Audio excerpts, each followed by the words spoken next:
네, 성가대 찬양처럼 늘 찬양하시는 우리 성도님들 되시기를 원합니다.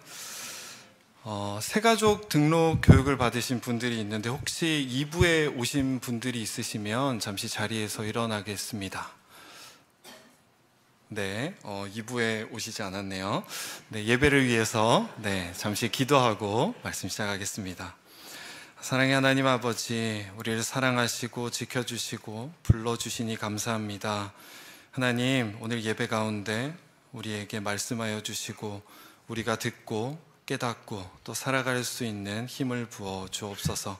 감사드리며 예수님의 이름으로 기도드립니다. 아멘.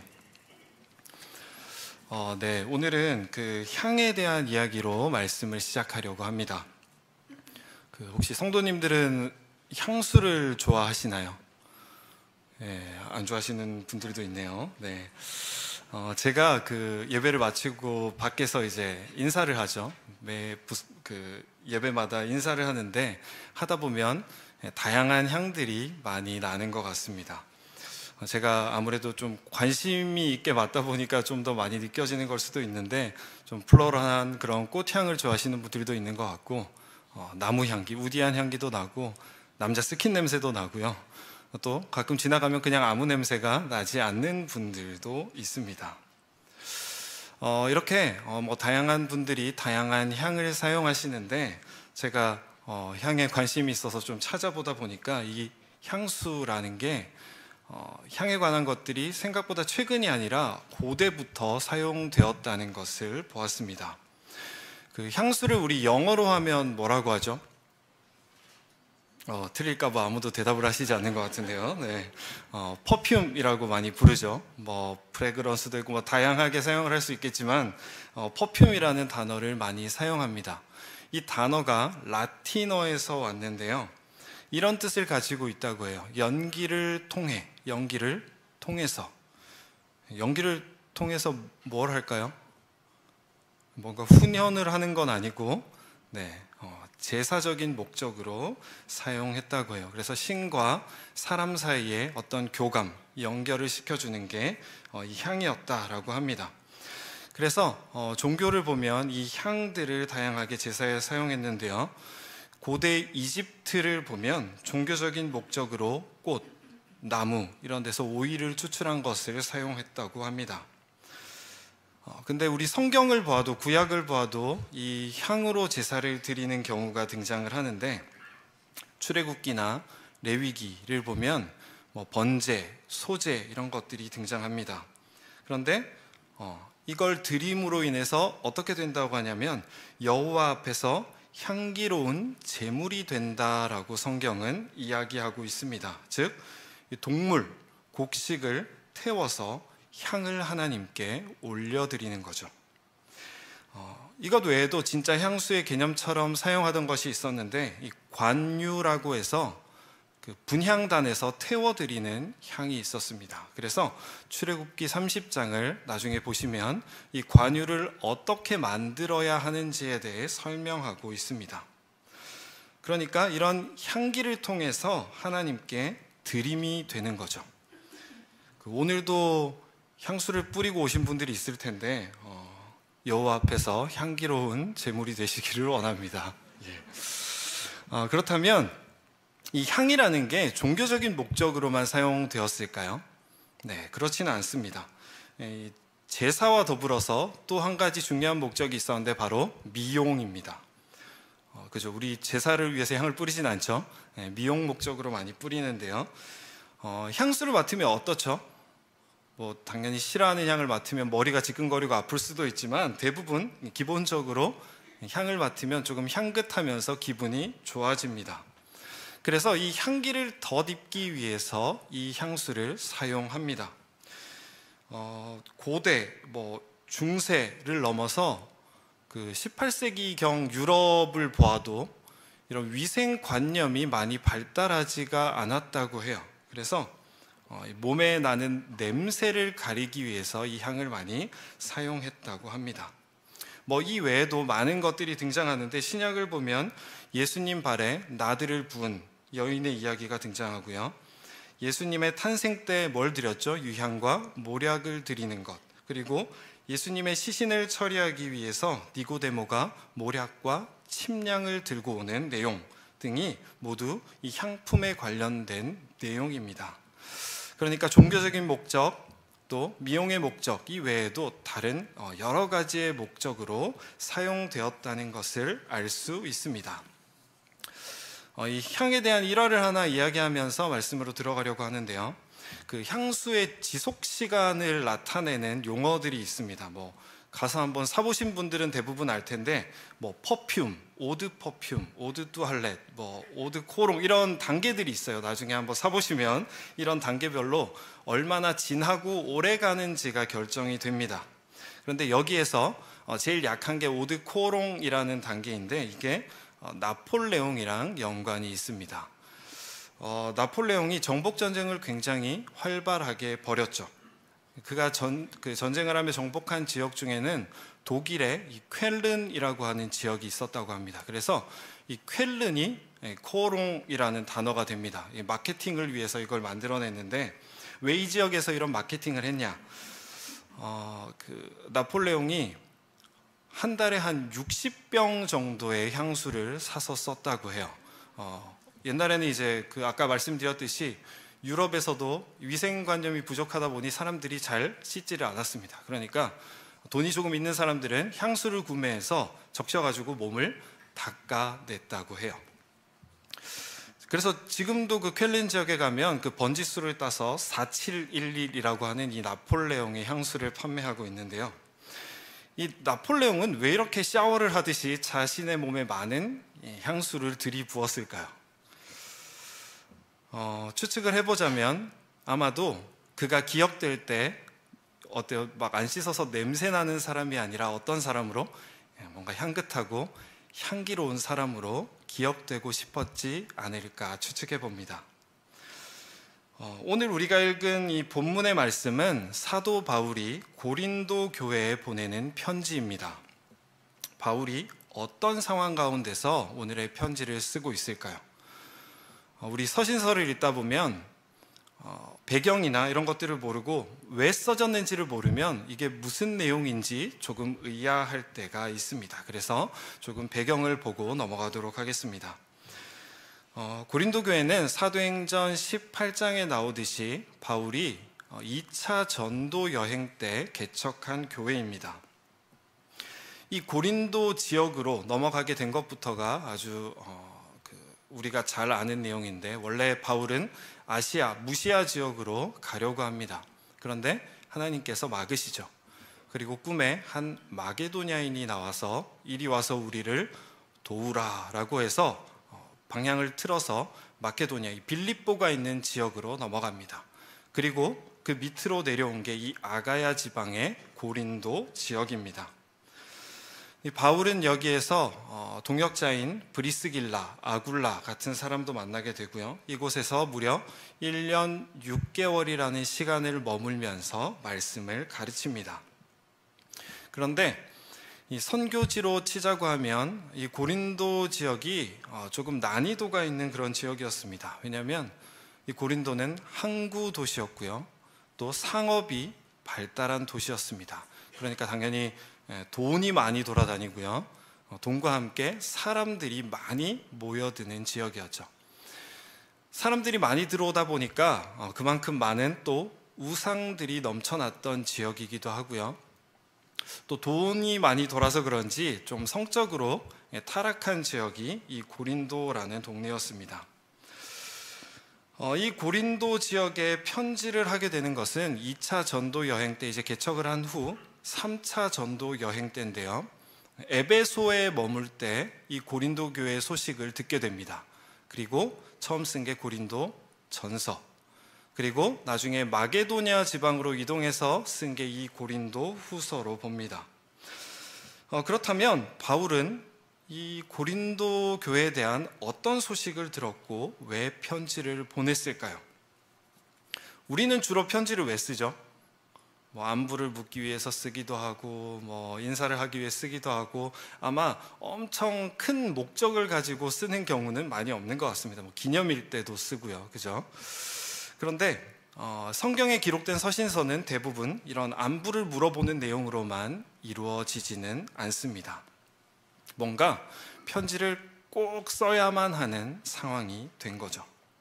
그러면 이 고린도 교회는 어떤 상황 때문에 편지를 썼어야 됐을까요? 이 고린도 교회가 문제가 많기로 굉장히 유명한 교회입니다. 다른 서신서들과 비교를 해봐도 많은 문제점을 가지고 있었어요. 그래서 바울이 격한 감정으로 쓰는 글들도 있습니다. 이런 문제들이 있었는데요. 가장 먼저는 교회 안에서 당파를 만들어서 싸우기 시작했습니다. 잘 아시듯이 아볼로파, 베드로파, 바울파 이렇게 나눠가지고 열심으로 막 기도하고 싸우고 이렇게 했던 데가 이 고린도 교회였습니다. 근데 이런 그 교회 안에서 싸움은 그 서신서를 보다 보면 다른 교회들도 다 있었어요. 그런데 여기는 이제 더 플러스 돼서 많이 있는데요. 도덕적인 타락이 있었습니다. 아까 이 고린도 지역이 성적으로 조금 문란한 지역이라고 했죠. 이런 음행이 지금 교회 안에 들어와 있었는데 이걸 교회가 치리하지 않았던 거죠. 이게 지금 밖에 있던 게 어때요? 교회 안까지 영향을 미치고 있음을 알 수 있습니다. 그리고 성만찬에 대한 논란이 있었고요. 부유했던 성도들이 어때요? 가난하고 늦게 오는 사람들을 기다리지 않고 음식을 다 먹어버리는 그런 일들도 있었습니다. 또 교회 안에서 분쟁으로 인해서 법정에 가서 시비를 다투는 일이 있었고요. 성령의 은사를 잘못 이해해서 은사를 받은 사람들이 은사를 받지 못한 사람들을 무시하는 그런 일들도 있었습니다. 그리고 마지막으로 이 사도 바울에 대한 불신이 있었는데요. 사도 바울이 예수님을 직접 따라다닌 사람도 아닌데 이게 사도가 맞냐 하는 사도권에 대한 그런 도전이 있었습니다. 굉장히 다양한 문제점을 가지고 있죠. 오늘 만약에 우리 교회에 이런 문제가 다 있으면 어떻게 될까요? 난리가 나겠죠. 네, 그렇게 시끄러웠던 교회가 바로 이 고린도 교회입니다. 그래서 바울은 편지를 쓰죠. 이 문제의 해결을 위해서 편지를 적습니다. 그런데 이제 사도행전에는 나오지 않는데 바울이 아마 비공식적으로 이 고린도 지역을 한번 방문하고 온 것 같아요. 제 의견이 아니라 학자들의 의견인데요. 그 내용이 고린도후서 2장 1절에 잠깐 나옵니다. 한번 보겠습니다. 내가 다시는 너희에게 근심 중에 나아가지 아니하기로 스스로 결심하였노니라고 기록하고 있는데 아마 비공식적으로 방문했던 게 굉장히 힘에 부쳤던 것 같아요. 뭔가 마음도 힘들고 상처를 많이 받았던 것 같습니다. 그리고 편지를 한 통 더 보내고요. 이 상황이 어느 정도 해결이 됐을 때 이 고린도 후서를 적습니다. 사도 바울은 이런 고린도 교회에 편지하면서 위로 또 용서 여러 가지 권면의 글들을 적고 있습니다. 오늘 우리가 읽은 말씀은 그 가운데 있는 말씀인데요. 우리가 오늘 읽었던 15절의 말씀을 우리 한번 다시 읽어보도록 하겠습니다. 시작. 우리는 구원받은 자들에게나 망하는 자들에게나 하나님 앞에서 그리스도의 향기니 16절도 함께 볼게요. 이 사람에게는 사망으로부터 사망에 이르는 냄새요 저 사람에게는 생명으로부터 생명에 이르는 냄새라 누가 이 일을 감당하리요. 네, 우리 찬양으로도 많이 들어본 내용이죠. 너는 그리스도의 향기라. 1부 때 불러봤는데 반응이 안 좋아서 안 부르도록 하겠습니다. 네, 이 말씀에서 그 향기라는 단어가 사용되고 또 냄새라고 하는 단어가 이 두 가지가 사용이 됩니다. 향기는 헬라어로 유오디아라고 하는 단어가 사용이 됐고요. 이 냄새에는 오스메라고 하는 단어가 사용이 되었어요. 근데 이게 약간 한글이랑 조금 한글의 단어랑 느낌이 비슷한 것 같습니다. 이 향기라는 단어가 사용된 용례를 찾아보면 다 긍정적인 상황에 많이 사용이 됩니다. 우리나라 말도 마찬가지죠. 부정적인 것과 이 향기가 잘 연결이 되지 않습니다. 하수구 향기가 난다라고 하시는 분 계신가요? 없으시죠? 네, 이런 식으로 표현하지 않습니다. 반면에 이 냄새라는 것은 두 가지를 다 가지고 있는데 긍정적인 의미와 부정적인 의미를 동시에 가지고 있죠. 꽃 냄새 하면 긍정적인 이미지를 주지만 똥냄새 하면 어때요? 뭔가 듣기만 해도 뭔가 더러울 것 같은 이미지를 줍니다. 이렇게 모든 거에 결합이 가능한 게 바로 이 냄새라는 이 두 가지 단어를 사용하고 있습니다. 먼저 바울은 15절에서 우리는 그리스도의 향기다 이렇게 말을 하고 있어요. 우리가 왜 향기일까? 오늘 말씀은 복음을 전하는 자들 또 그 복음이 전해지는 것을 지금 향기에 비유해서 말하고 있는 겁니다.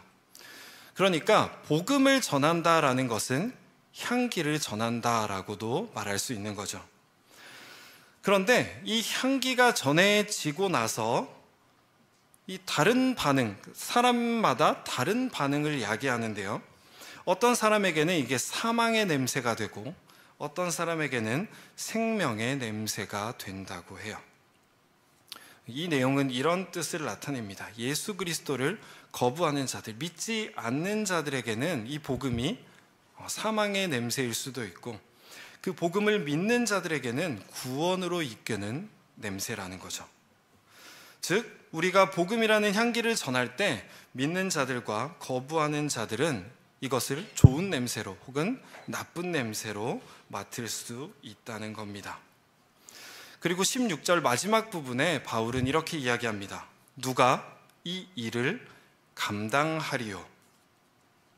누가 이것을 전하는 사람으로 살아갈 것인가에 대한 문제인데 누구일까요?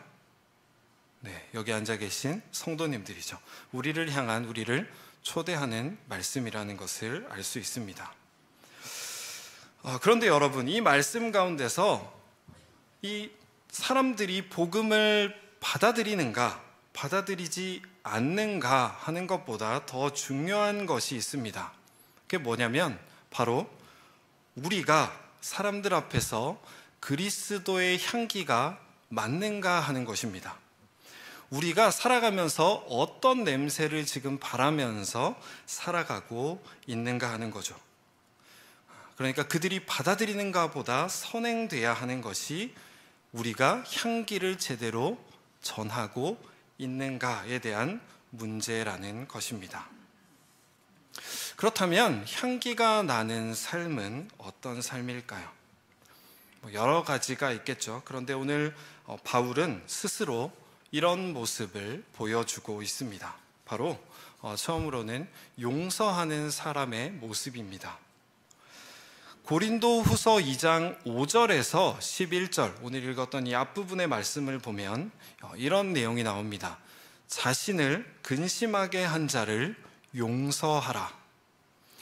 그러니까 지금 사도 바울 자신을 공격했던 사도권에 대해 도전했던 사람들을 용서하라고 교회가 품어주라고 이야기하고 있는 것이죠. 또 그는 사랑의 삶을 보여줍니다. 이 바울의 입장에서 고린도 교회 사람들이 밉지 않았을까요? 자기가 개척했고 1년 반이라는 시간 동안 머물면서 열심히 가르쳤는데 어때요? 다른 교회보다 훨씬 더 많은 분란을 일으켰고 또 저게 사도가 맞냐라는 이야기까지 들었으니 얼마나 마음이 상했겠습니까? 하지만 바울은 그럼 뭐 너희들끼리 알아서 해라 이렇게 포기하지 않고 계속해서 타이르고 또 때로는 야단치고 권면합니다.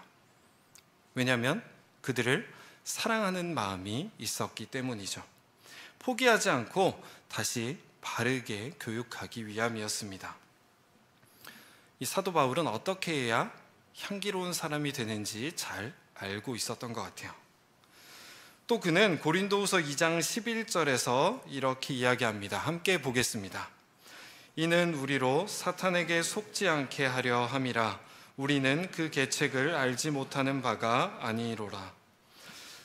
이 사도 바울은 사탄의 일이, 이 사탄의 계책이 무엇인지 잘 알고 있었던 것 같습니다.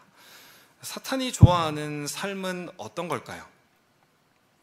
다투는 거, 비방하는 거, 헐뜯는 거, 분내는 거, 또 분열케 만드는 것, 이런 삶을 사탄이 좋아하겠죠. 이게 하나님께 속하지 않았다는 것은 모두가 알고 있을 겁니다.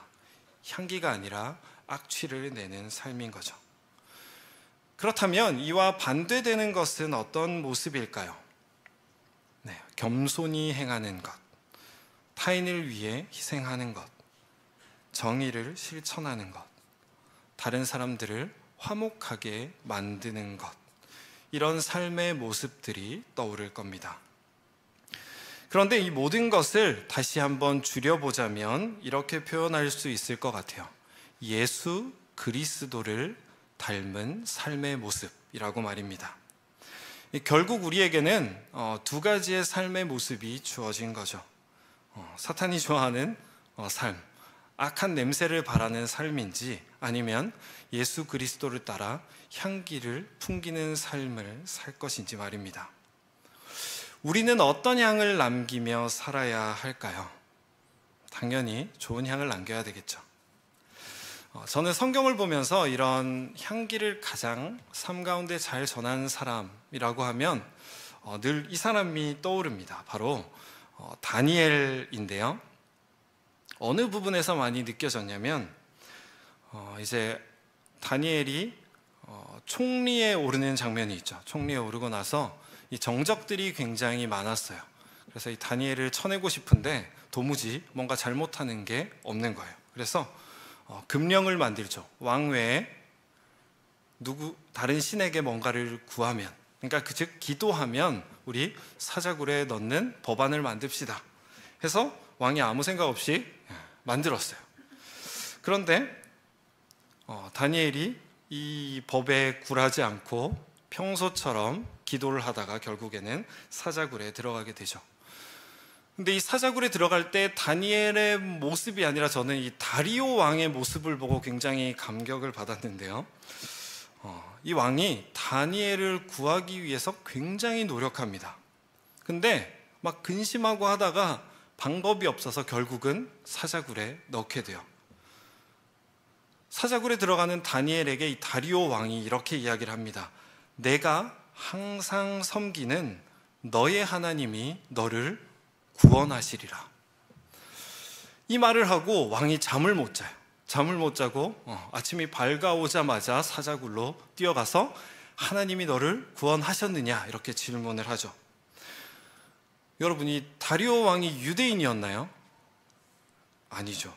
하나님을 믿었던 사람이었을까요? 아닙니다. 근데 이 다니엘이라는 사람의 삶이 얼마나 괜찮았으면, 평소에 도대체 어떻게 하고 살았으면 이 왕이 하나님을 찾을까요? 여러분, 향기 나는 삶이라는 게 단순히 이 교회 안에서의 모습이 되지 않기를 원합니다. 물론 교회에서도 잘 사셔야 돼요. 교회에서 막 고린도 교인처럼 막 사시면 안 돼요. 그런데 이게 어디까지 이어져 가야 된다는 거예요. 이 잘 사는 게 결국에는 세상으로 이어져 가야 한다는 겁니다. 우리의 모습을 딱 보고 믿지 않는 사람들도 하나님을 볼 수 있게, 저 사람 보니까 그리스도의 모습이 보인다 할 수 있게 살아야 한다는 거예요. 이걸 성경은 이렇게 말하고 있습니다. 마태복음 5장 16절입니다. 우리 한 목소리로 읽어보겠습니다. 이같이 너희 빛이 사람 앞에 비치게 하여 그들로 너희 착한 행실을 보고 하늘에 계신 너희 아버지께 영광을 돌리게 하라. 아멘. 믿지 않는 사람들도 우리 모습을 보고 하나님께 영광을 돌릴 수 있어야 한다고 해요. 그게 바로 그리스도인들이 지향해야 하는 복음을 품고 살아가는 삶의 모습일 것입니다. 여러분은 성경이 지금 우리를 향기라고 말하고 있잖아요.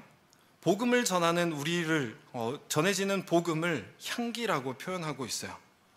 근데 왜 굳이 향기라고 표현을 했을까요? 다른 것들도 있었을 것 같은데 저는 그냥 이렇게 생각해 봤습니다. 이 향기라는 것이 가지는 특성 때문이 아닐까라고 생각을 해봤어요. 먼저 이 향기라는 게 시각이나 청각과는 조금 다르다고 해요. 우리가 후각으로 느껴지죠. 그래서 뭔가 정확하고 자세하게 기억에 남지는 않는다고 합니다. 그 후각은 또 금방 무뎌지죠. 향이 나지만 계속 맡으면 어때요? 아무 냄새가 나지가 않죠. 근데 이게 느낌이나 감정을 계속해서 불러일으킨다고 합니다. 만약에 여러분들이 어릴 때 가족들이랑 해변으로 여행을 갔어요. 거기서 굉장히 좋은 기억이 있어요. 그리고 나중에 커서 이 바다 냄새를 맡으면 어떨까요? 이 과거에 있던 감정들, 이런 것들이 다시 현실로 불러내지는 거죠. 그게 다시 떠오르게 되는 겁니다. 그러니까 우리도 결국은 마찬가지라는 겁니다. 성도님들 한 분 한 분이 어딘가에서 아름다운 그리스도의 향기를 날리면서 살아가면 여러분의 모습이 뭔가 정확하게 기억은 나지 않을지라도 훗날 다른 그리스도인들을 만났을 때 어때요? 훨씬 더 좋은 감정들을 느낄 수가 있겠죠. 또 이 향기의 하나의 특징은 여러분 향을 진하게 뿌리면 어때요? 머리 아픈 거 말고 향을 진하게 뿌리고 지나갔어. 그러면 그 사람이 지나간 자리에도 뭐가 남아요? 향기가 남아요. 그러니까 우리가 삶의 자리에서 계속해서 예수 그리스도의 모습을 보여주면서 살아간다면 여러분의 모습을 통해서 사람들이 누구를 느낄 수 있는 거예요? 예수 그리스도를 느낄 수가 있는 거죠. 성도님들 모두의 삶이 그런 예수님의 아름다운 흔적을 남기는 삶의 모습이 되기를 원합니다. 이제 말씀을 정리하려고 합니다. 우리는 그리스도의 향기를 전하는 사람들이어야 합니다. 이 말씀을 들어가면서 이 향기는 복음을 말하고 또 복음을 전하는 우리의 삶의 모습을 말한다라고 이야기했습니다. 지금 리사이클 원정대가 캄보디아 당카오 마을에 가 있죠. 저는 이 냄새, 아까 좋은 긍정적인 것도 있고 나쁜 부정적인 것도 이렇게 잘 결합이 된다고 했는데 이 두 가지를 잘 보여주는 게 저는 이 선교에 있다고 생각합니다. 당카오 마을 하면 뭐가 제일 먼저 떠오르시죠? 그죠. 우리 많이 봤죠. 식청각으로 직접 가보지 못했지만 많이 봤는데 쓰레기 마을입니다. 쓰레기가 산처럼 쌓여 있고 쉽게 말해 악취가 나는 곳입니다. 그걸 보고 향긋하겠다라고 표현하는 사람은 아무도 없겠죠. 그런데 지금 가 있는 이 단기선교팀 리사이클 원정대는 거기서 뭘 하고 있는 거죠? 그리스도의 향기를 전하고 있는 거예요. 복음을 전하고요. 복음을 품은 자들이 어떻게 살아가야 하는지 그 아름다운 모습을 전하고 있는 겁니다. 악취의 한가운데서 향기를 전하고 있는 거죠. 이게 참 얼마나 복된 일인지 모르겠습니다. 최근에 그 향수 업계에서 많이 사용되는 말이 있습니다. 이 마케팅으로 많이 쓰는 말인데 바로 들어보셨을지 모르겠어요. 살냄새라고 하는 단어입니다. 들어보신 분 있나요? 그러니까 뭔가 이 향이 나는 걸 팔 때 이건 살냄새가 난다라고 마케팅을 하는 거죠.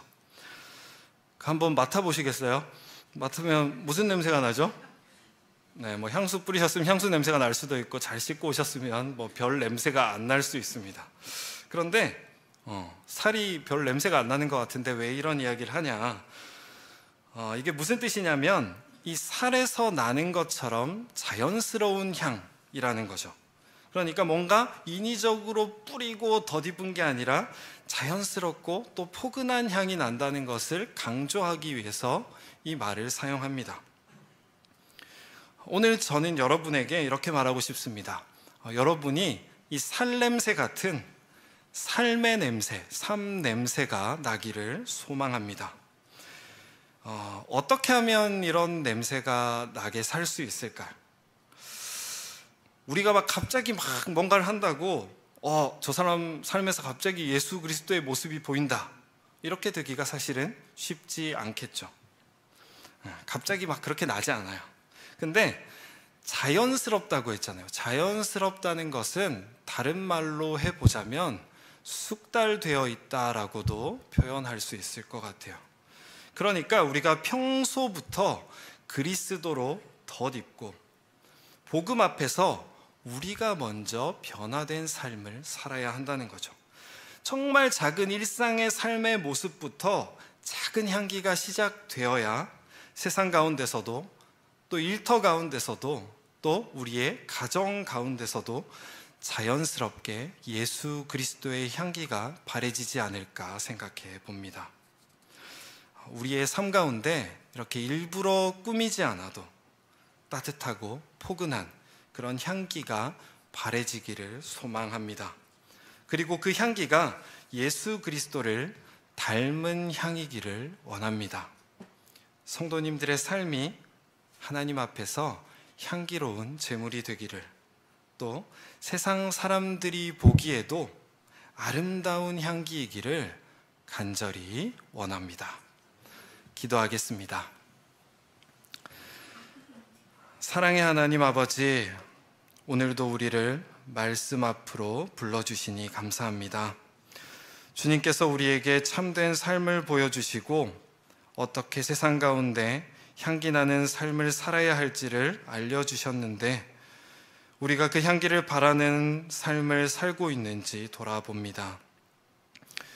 주님, 우리가 그리스도의 향기를 전하는 사람으로 살아가기를 다짐하며 주님의 은혜를 구하오니 우리를 붙들어 주시고 복음의 전달자로 살아가도록 준비시켜 주옵소서. 우리를 통해 세상 가운데 그리스도의 모습이 드러나며 생명의 향기, 구원의 향기가 퍼져나갈 수 있도록 인도하옵소서. 세상의 냄새들에 섞여 사는 가운데도 예수의 향기를 풍기며 그 향기를 남기며 살아가게 하옵소서. 감사드리며 예수님의 이름으로 기도드립니다. 아멘.